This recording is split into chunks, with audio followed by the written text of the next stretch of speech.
Selamat datang ke Nadiat 1. Minggu ini kami bakal bawakan temu bual eksklusif dengan seseorang ini. Namun sebelum itu kami akan bawakan kisah Azim Afif.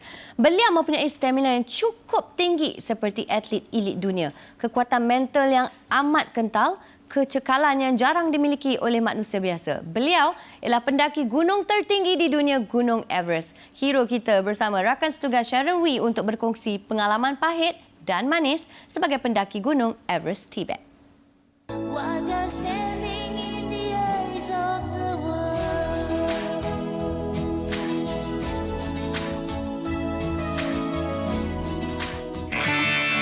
Rakyat Malaysia, terutamanya atlet negara, terus menaikkan nama Malaysia.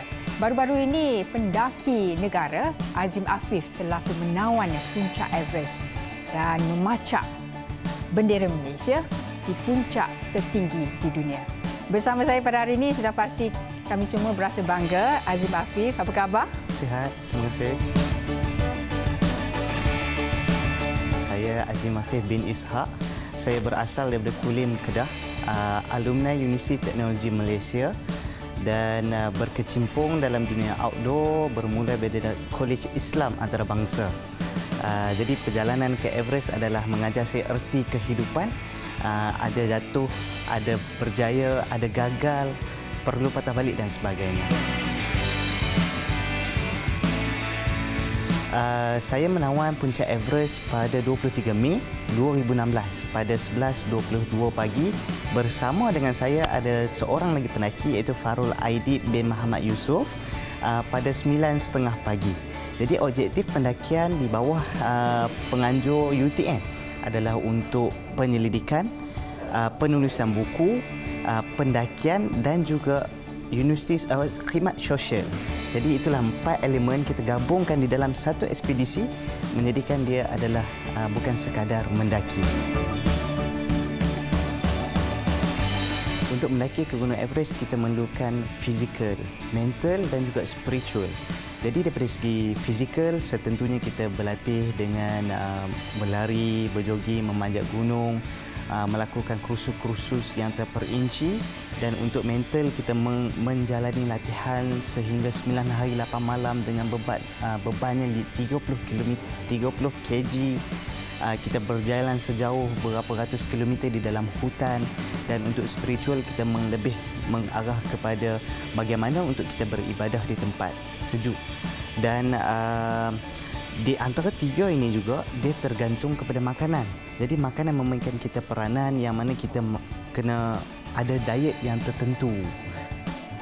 Untuk ke puncak Everest, kita melalui pelbagai laluan, rintangan dan juga budaya.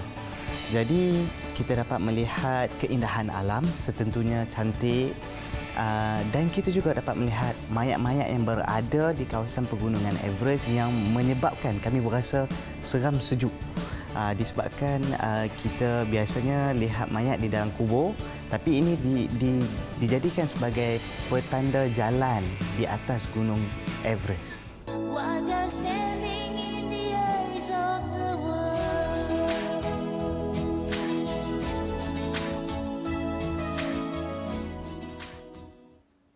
Kejayaan pendaki seperti Azim sudah pasti memberi inspirasi kepada masyarakat untuk mengambil tahu dan berkecimpung dalam sukan pendakian. Di segmen ini, kita terus bersama Azim tentang pendakiannya.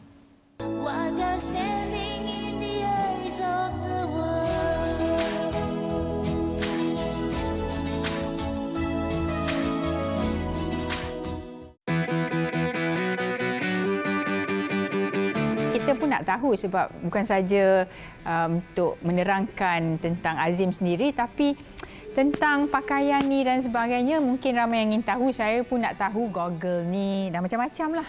So mungkin Azim nak terangkan sedikit tentang pakaian sebagai pendaki ni. Okey. So untuk mendaki ke Gunung Everest kita memerlukan pakaian yang khas untuk menangani kesejukan dan kesusahan di sana. Jadi saya bermula dengan di kepala, kita boleh tengok kita memerlukan helmet. Selepas helmet, sebab ais bila kita berjalan, ais akan jatuh di atas kepala.